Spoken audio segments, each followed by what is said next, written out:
Bonjour. Bonjour. Bienvenue dans notre Facebook Live, réservé à la jeunesse du CBEV, Génération Timothée et Génération Samuel. Bonjour pasteur. Bonjour. Bonjour à toi Ephraïm, Enoch, Oziel, Ochaël, Bénice, Dafina, Juphélia, Giliana, Miché, Gaël, Tidiane, Ambre, Camilla, Nathanaël et Gabriel. Comme tu le sais, on ne se verra pas pendant quelques semaines. Chaque samedi, on se donnera rendez-vous sur l'une des plateformes du CBEV Média, afin de partager ensemble. Aujourd'hui, nous allons continuer sur la thématique de la victoire. Nous avons la joie de recevoir le pasteur Michel, et samedi prochain, nous continuerons sur l'histoire de Daniel. Si tu as des questions, n'hésite pas à me contacter ou à contacter un des animateurs de la génération Samuel. Bon partage.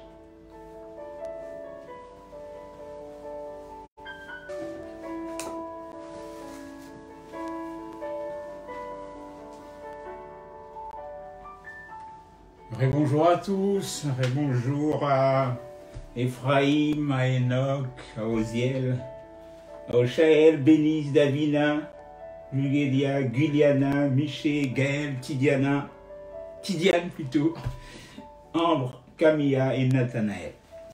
Voilà, aujourd'hui donc j'ai le privilège et la joie de m'adresser à vous dans des conditions un peu exceptionnelles. Parce que nous ne sommes pas au local, mais on le fait par Facebook. L'essentiel, encore une fois, c'est qu'on puisse parler du Seigneur. Alors, je veux parler du livre de Daniel. De l'histoire de Daniel, plus précisément. Le livre de Daniel est dans l'Ancien Testament. Je vous invite d'ailleurs de demander à vos parents de passer un bout de temps avec vous ce soir pour lire quelques chapitres, mais je vais m'intéresser seulement au chapitre 6 ce soir. Alors, ces livres, en gros, racontent l'histoire de plusieurs personnes qui habitaient il y a très longtemps sur un territoire qui s'appelait la Judée. Et ces personnes ont été amenées captives en Babylone. Le récit ou les passages qui nous intéressent aujourd'hui, je vais l'intituler « La fosse au lion ». Je disais que ces récits se trouvent au chapitre 6 du livre de Daniel. Alors, qu'est-ce qui s'est passé ? À cette époque, le serviteur du roi des Babylone était jaloux d'une des personnes assez jeunes qui était amenée captive en Babylone, qui s'appelait Daniel. Alors, ces serviteurs vont s'adresser au roi en lui disant, ils vont demander au roi d'interdire toute personne de prier pendant 30 jours. Ceci sur tous les territoires. Toute personne qui allait désobéir devait être jetée dans la fosse au lion. Mais Daniel ne pouvait pas s'empêcher de louer Dieu. Ainsi, il se retrouvera jeté dans la fosse au lion. Toutefois,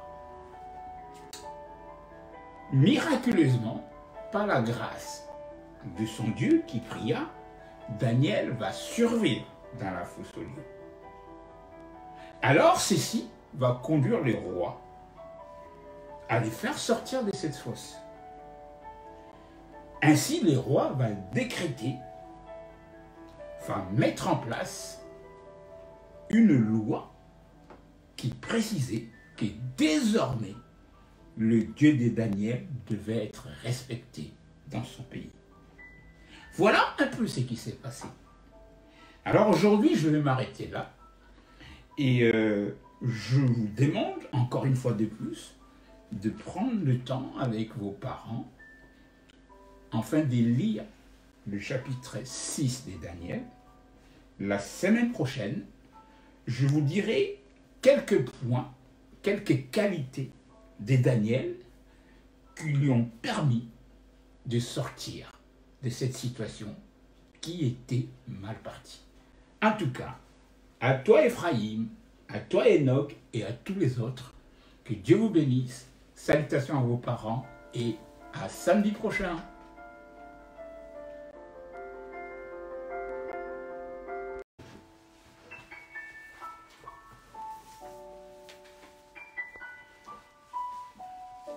Bonjour à tous. On est donc à la deuxième partie de notre Facebook Live, samedi, réservé à la jeunesse. Je me suis adressé tout à l'heure à la jeunesse Sobel. Et là, donc, je m'adresse à la jeunesse Timothée. Et la liste est assez longue, mais je dis bonjour à tous, des Esperanza jusqu'à Milando. À chacun d'entre vous, que vraiment Dieu vous bénisse. Alors, comme c'est prévu, je vais aborder donc la thématique du mois, qui est la victoire. Et je vais revenir sur le message apporté par le pasteur Esaïe, intitulé « La mentalité des vainqueurs ». Alors, comme on le fait avec votre groupe, je vais rappeler le personnage clé de l'intervention de pasteur Esaïe. Alors, le personnage clé était Job. L'histoire de Job et ces types d'histoires qui nous révèlent qu'on peut être honnête avec Dieu. On peut marcher dans l'intégrité avec le Seigneur, mais aussi faire face à des temps et des moments difficiles. Si c'est le cas, le pasteur Esaïe nous a rappelé ou a insisté sur ce qu'il nous reste à faire lorsqu'on vit de tels instants. Il a insisté sur le fait que tout ce qu'il nous faut, en tout cas ce qu'il nous faut, c'est avoir une approche mentale. Et cette approche mentale, elle doit être biblique. Et c'est ce qu'il a appelé la mentalité des vainqueurs en Jésus-Christ. En effet, Job va décider de ne pas abandonner son Dieu. Il va faire le choix de ne pas du tout abandonner. Il va tout perdre, il va souffrir, mais à aucun moment il abandonne son Dieu. Dimanche passé, nous sommes revenus sur un point important qui caractérise une personne qui décide de ne pas abandonner le Seigneur alors qu'il passe des moments difficiles, alors que son cœur est dans l'honnêteté, il passe des moments difficiles. Et cet élément-là, c'est la paix de Dieu. Alors, si vous avez suivi mon intervention des dimanches derniers, j'ai insisté sur le fait que cette paix qui vient de Dieu, comment nous pouvons la conserver et la faire prospérer aussi longtemps possible pour nous permettre de passer et traverser ces moments difficiles dans nos vies. Donc je vous invite, jeunesse de la génération Timothée, je vous invite à être présent demain devant vos écrans pour suivre donc la deuxième partie de mon intervention qui nous expliquera en quoi la vie des prières peut nous permettre non seulement de conserver la paix de Dieu dans nos vies, mais aussi de la faire progresser, de la faire maintenir aussi longtemps que possible, que nous puissions passer des moments difficiles. Voilà. Alors, après cette intervention, s'il y a des choses que vous n'avez pas très bien assimilées, n'hésitez surtout pas de m'envoyer au pasteur Magloire, au pasteur Francis, au pasteur Jean-Baptiste, d'envoyer un message et nous appliquerons à répondre à vos questions. Voilà. Que Dieu vous bénisse et demain, devant vos écrans, pour regarder la suite du message. Soyez bénis et à très bientôt.